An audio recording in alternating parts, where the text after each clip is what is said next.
सुनीता रसोई में पालक की सब्जी बना रही थी। सब्जी तो बहुत कम है और खाने वाले 7 लोग। अब कैसे इतनी सी सब्जी में सबका पेट भर पाएगा। तभी सुनीता की सास मेनका वहाँ आती है।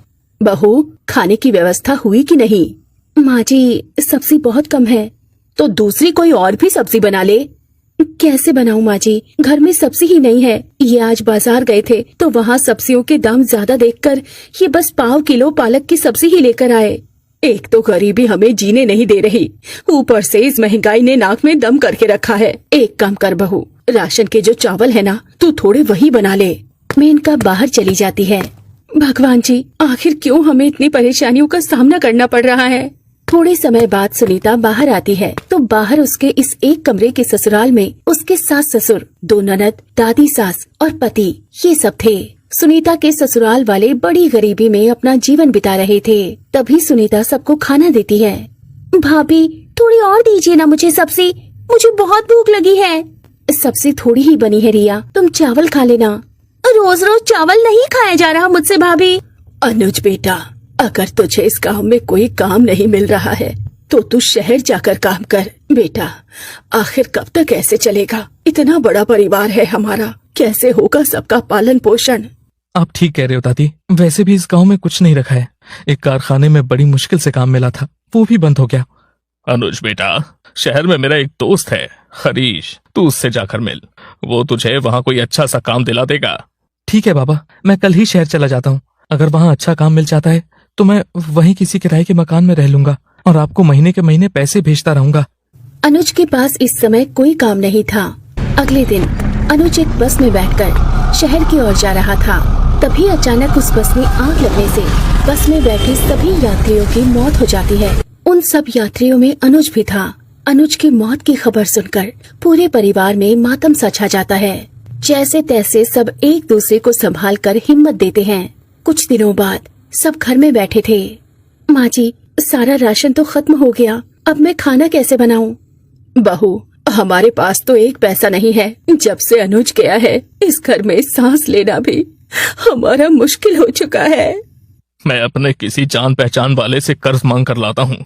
नहीं बापूजी, बाद में वो पैसा हमें लौटाना तो पड़ेगा ही ना। मुझे लगता है अब मुझे ही बाहर जाकर कोई काम करना होगा, क्योंकि रिया पायल तो अभी छोटे हैं और आप दोनों बीमारी से परेशान हो। पर बहू, तू करेगी क्या? कोई न कोई काम तो मिल ही जाएगा माँ जी। अब परिवार के गुजारे के लिए कुछ तो करना ही होगा। तभी सुनीता गांव में अलग अलग जगह जाकर काम मांगती है, पर छोटा गांव होने के चलते वहाँ कोई भी सुनीता को काम नहीं दे रहा था। सुनीता एक पेड़ के नीचे आकर उदास बैठ जाती है। भगवान जी, अगर मुझे काम नहीं मिला तो मेरे परिवार का गुजारा कैसे होगा? हम गरीबों की सहायता कीजिए भगवान जी, मुझे कोई काम दिला दीजिए। तभी सुनीता एक बड़े घर के पास जाती है, जहाँ बाहर एक बोर्ड पर लिखा था, यहाँ एक काम वाली बाई की जरूरत है। लगता है इस घर में एक काम वाली नौकरानी की जरूरत है। सुनीता उस घर के अंदर जाती है। अंदर से घर काफी बड़ा था। तभी वो उस घर की मालकिन सुजाता से बात करती है। हाँ, हमें एक काम वाली नौकरानी की जरूरत है, जो घर की सफाई के साथ साथ कपड़े धोना, बर्तन धोना, खाना बनाना ये सब भी कर सके। मैं ये सारे काम कर लूंगी सेठानी जी, मुझे काम की बहुत जरूरत है। ठीक है, तो मैं तुझे 2000 रुपए महीना दिया करूंगी, तो कल से काम पर आ जाना। धन्यवाद सेठानी जी। वो मुझे थोड़े पैसे मिल सकते हैं क्या? वो क्या है ना, इस समय घर में बिल्कुल भी राशन नहीं है। तभी सुजाता सुनीता को कुछ पैसे देती है और सुनीता थोड़ा राशन घर लेकर जाती है और सबको अपने काम मिलने की बात बताती है। चलो, अच्छा हुआ बहू कि तुझे काम मिल गया। अगले दिन सुनीता सुजाता के घर जाकर सारा दिन काम करती है। अब इसी तरह दिन प्रतिदिन बीतने लगे। एक दिन सुनीता सुजाता के घर की सफाई कर रही थी, तभी उसे कई सारे सब्जियों के बीज दिखाई दिए। सेठानी जी, ये बीज किस चीज के हैं? वो बीज तेरे सेठ जी लेकर आए हैं।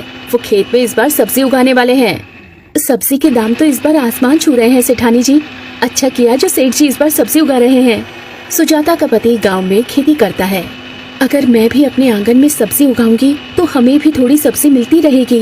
एक काम करती हूँ, सेठानी जी से थोड़े बीज ले लेती हूँ। शाम के समय सुनीता सुजाता से थोड़े बीज लेकर घर आती है और अगले दिन उन्हें अपने घर के आंगन में बोती है। बहू, ये क्या बो रही है तू? माँ जी, ये सब्जियों के बीज है। अगर सब्जी निकल आई तो हमारे लिए ही अच्छा है ना। वैसे भी इतनी महंगी सब्जियां कहाँ खरीदी जा रही है हमसे। हाँ वो तो है। अब इसी तरह दिन बीतने लगे। सुनीता अपनी कम कमाई में बड़ी मुश्किल से अपने ससुराल वालों का गुजारा करने लगी। अब बीच बीच में जब उसे पैसों की जरूरत होती थी तो वो किसी से कर्ज ले लेती थी। एक शाम सुनीता राशन लेने गांव के शामू की दुकान पर गई।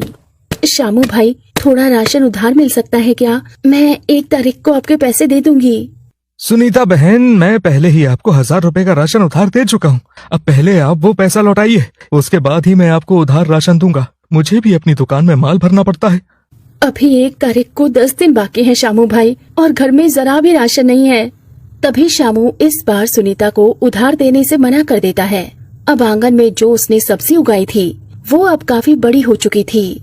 मेनका और उसकी बेटियां इन सब्जियों का बहुत अच्छे से ध्यान रख रही थी। एक शाम मेनका और सब आंगन में अपनी सब्जियों के पास बैठे थे। बहू, अब कल हम सब्जियों की कटाई शुरू कर देंगे। देख कितनी अच्छी सब्जियां आई हैं। इतनी सब्जियां अगर बाजार में लेने जाए तो हजारों रुपए की आएंगी। बहू, मैं तो कहती हूँ तू हमेशा ऐसे ही सब्जी उगाया कर। कम से कम हमें ताजी सब्जियां तो खाने को मिलेंगी। वो तो ठीक है माँ, पर इन सब्जियों की बहुत देखभाल करनी पड़ रही है। सारा दिन रिया पायल बाहर बैठकर सब्जियों पर नजर रखते जा रहे थे, वरना जानवर आकर इन्हें खा जाते। हाँ वो तो है। आज जो ये सब्जियां सही सलामत है ना, ये रिया और पायल की वजह से ही है। सब्जियों में गोभी, मेथी, पालक, हरी मिर्च, धनिया, बैंगन ये सब थे जो काफी सारे थे।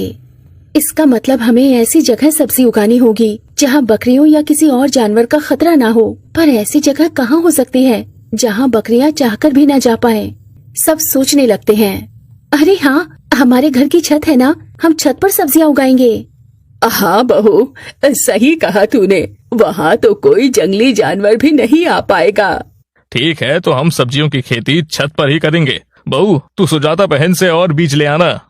अगले दिन सुनीता सुजाता से और बीज लाकर छत पर उन्हें बो देती है।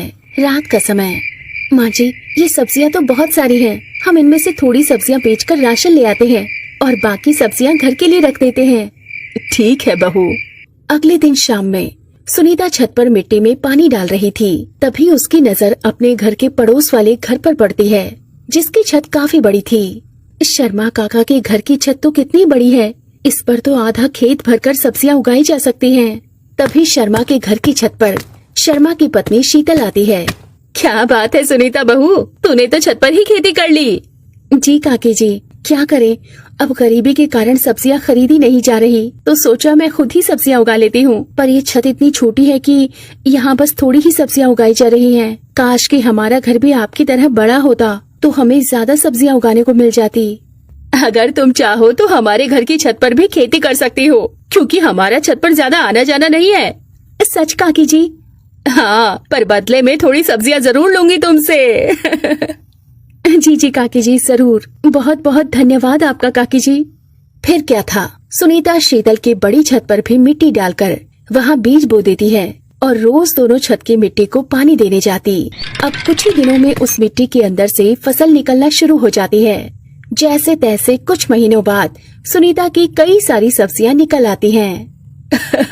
वाह बहू, तूने तो कमाल कर दिया, हमें इतनी सारी सब्जियां मिल गई। ला बहू, मैं ये सारी सब्जियां बाजार में बेच कर आती हूँ, इसके तो काफी अच्छे दाम मिल जाएंगे हमें। तभी मेनका वो सारी सब्जियां भारी भरकम दाम में बाजार में बेच आती है। रात का समय, सब घर में थे। माँ जी, मैं छत पर और नई नई सब्जियों की खेती कराती हूँ, जिससे हमें और भी अच्छे दाम मिल सकते हैं। उसके बाद सुनीता के साथ पूरा परिवार सब्जियों की खेती करने का काम करने लगा और अब वो छत और आंगन में हर जगह सब्जियां उगाने लगे। अब इसी तरह कुछ ही सालों की मेहनत के बाद सुनीता और उसके ससुराल वाले सब्जियां बेचकर इतने अमीर हो जाते हैं कि वो एक बड़ा खेत खरीदकर उसमें खेती करने लगते हैं और सब्जियों के साथ साथ दूसरी फसल भी खेत में उगाते और सभी खुशी खुशी अपना जीवन बिताने लगते हैं।